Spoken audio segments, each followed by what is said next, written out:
If your vibrato sounds a bit panicky, wobbly, or like it's been added to a note as an afterthought, this video is going to help.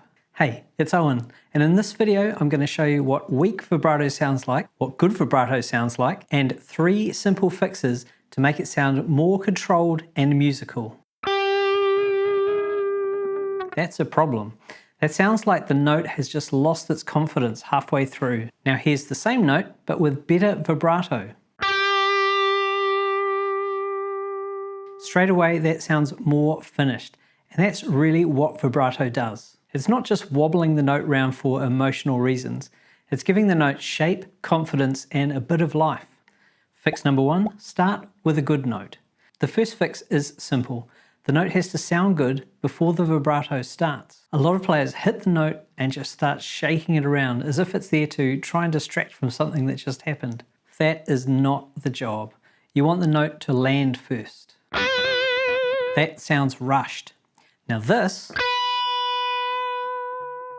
much better.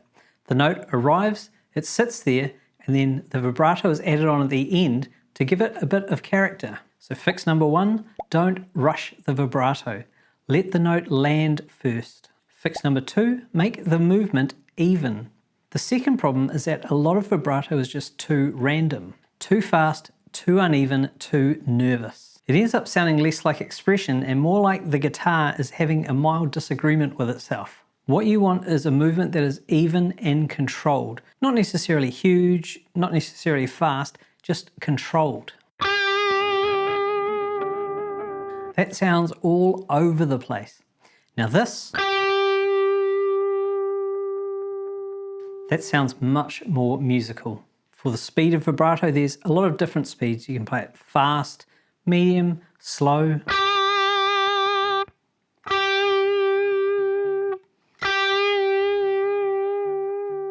And the pitch can be a slight variation or quite a wide variation.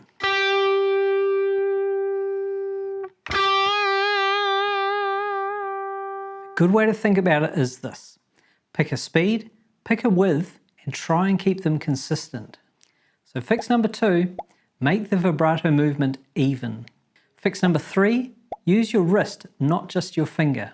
The third fix is technique. A lot of bad vibrato comes from just trying to use your fingertip,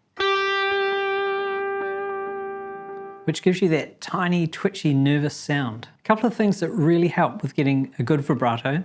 One is to break that rule, put your thumb over the neck. Secondly, give your finger a little bit of an angle. So instead of this, flatten your finger out a little bit, like that. Thirdly, you're going to want a pivot point, somewhere around here on your index finger. Put that on the bottom of the neck and use it to pivot. And when you're doing the vibrato, think about doorknob action, opening a doorknob. You want as much support from the hand and the fingers as you can. So it's not just one fingertip trying to do the whole thing by itself. So fix number 3 is use the hand and the wrist to control the vibrato, not just the fingertip.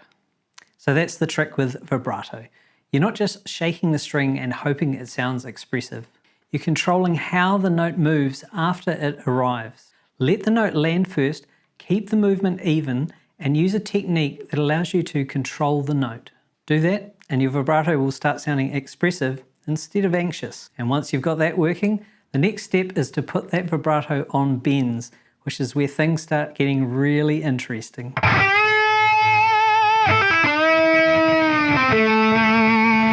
If this helped, hit subscribe for more quick guitar lessons. See you in the next one.